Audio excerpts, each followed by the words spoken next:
Hi, my name is Javier Albornoz, and today we'll be talking about buses in Pro Tools. We'll create and use aux input tracks so that then we can create buses. Now let's look at how we would create a mix bus that we can route all of our instrument tracks as part of this composition in this production and have control in that single mix bus over the level of all 7 split audio stems that we see here. So the first thing that we're going to do is go up to our menu, track, and we're going to create a new track.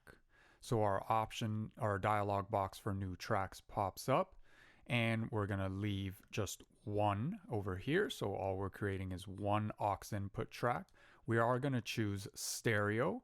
All of our audio files here, our stems, are stereo tracks. And even if they were mono, we might want to create and bus them to a stereo aux input so that when you affect panning on your individual tracks, your stereo aux input will translate that panning correctly to left or right channel or anything in between. So we choose stereo, we choose aux input, leave the time base to samples, and we will call this our mix bus. We click create, and we see here that in our edit window, this mix bus track has popped up right in between the tenor sax and alto sax. But I'm going to move it down, and essentially this is really just for visual purposes. There's no audio routing that's going to be changed or affected depending on where this is positioned in our tracks. As you can see, it also does move its positioning here in your mix window, so you can see the mix bus moving along.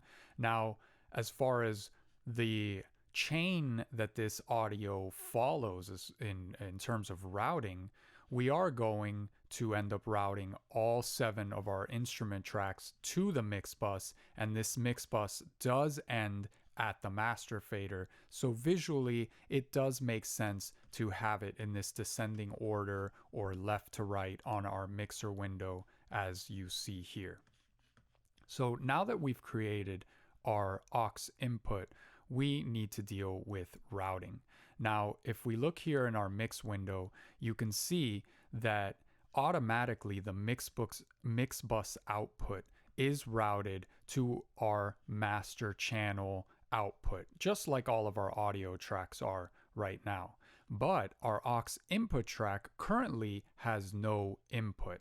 Now, if you notice, all of our audio tracks also have no input. And in this case, we don't need an input, and we aren't really looking to have an input in these tracks unless we were going to record into these tracks. But because this session is more of a mix session where we're taking split stems to create a mix down, a stereo mix down of these tracks, we wouldn't really be worried about having any input routed to these. We're really more worried about where their output is leading to, in this case right now, just the main output controlled by our master fader. Now, when we are going to create and route to a mix bus, that's where we do want to change this output path. The idea is that we're going to take all 7 of these tracks and we want them to be routed into this mix bus track, which is our aux input track. That means that our end result would be that all of the audio levels that are individually coming out of these tracks will all be controlled by this one fader, which then beyond that, we can then send them on to the master fader. So essentially, it's just going to a master mix bus, which is then going to the master. But just to make things a bit more interesting, we're actually going to create a second aux input track, new. Again, we choose one, we choose stereo, we choose aux input, leave the time base as samples, and we're actually going to name this our mix bus, but we're going to specify that this is our rhythm section, as you see here. We create, and now because I created a second mix bus, I'm actually going to be a bit more specific with our first one and call it mix bus horns. So the idea is that we're going to create two separate mix buses, one that encompasses only our horns and one that encompasses our rhythm section, which is the guitar, bass, and drums. These 4 tracks will end up in this first mix bus, and these 3 tracks will end up in our second mix bus, and both of those mix buses will be routed to the master fader. So if I go here in my mix window and I click on the output tab, you'll see that this specific tenor sax track is routed to the monitor path, which are all of our tracks are routed to, including our master fader. But what I would like to do is send this to bus 1 and 2.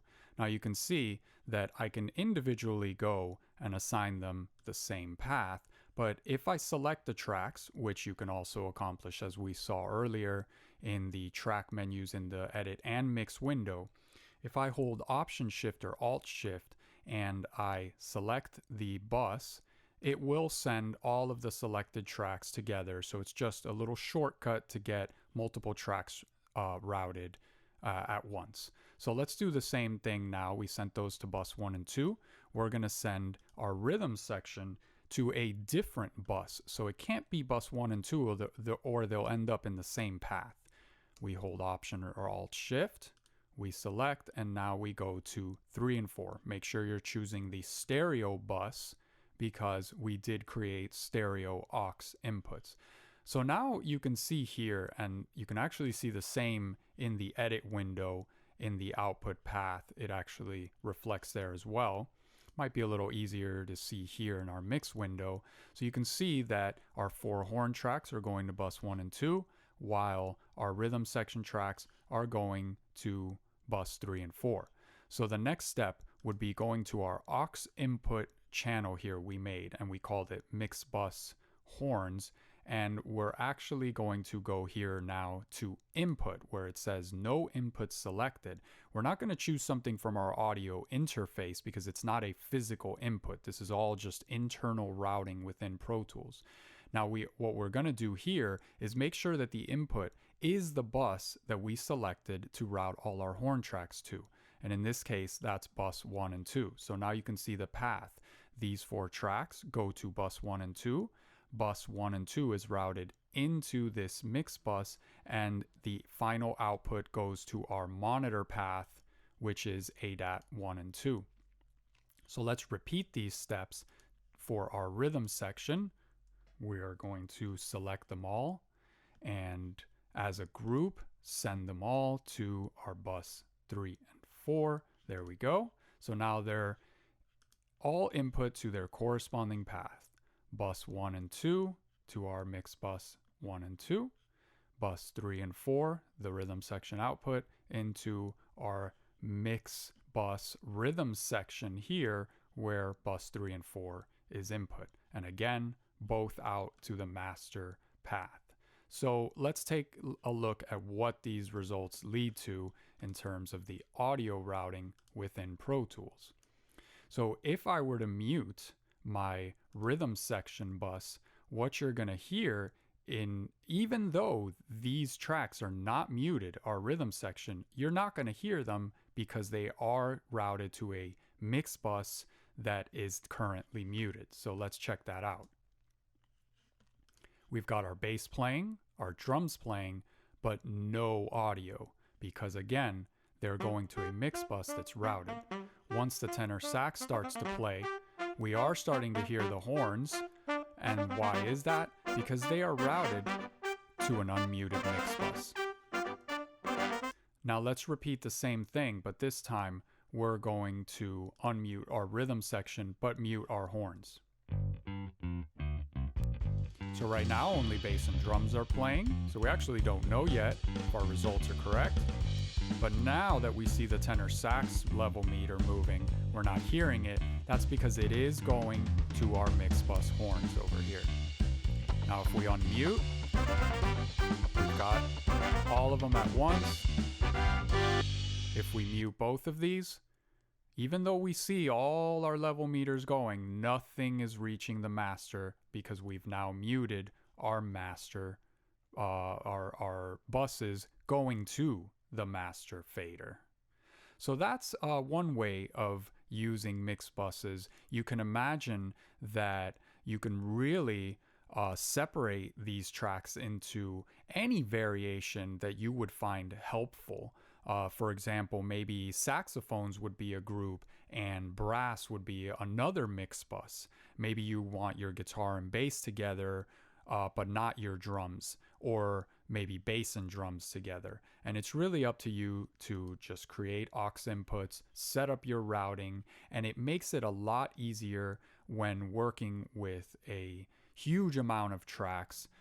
You can see how not just muting, but if I start playing around with maybe levels, rather than changing individual levels here, I can choose that our mix bus horns and adjust the levels on this, so it really comes down to ease of mixing. And I can turn this down, only horns. So you are accomplishing some of the same things that you might accomplish using your groups that we looked at earlier, but this is meant more for mixing, where you're going to maybe add an insert effect here that is specific only to this group. So maybe an insert EQ that is only going to affect all of the horns. Now, even though you may have grouped the horns using your groups, you can't apply an insert effect or a send effect to this type of group. This is more just for editing. And over here with our mix bus, it is for mix bus processing, such as adding insert and send effects.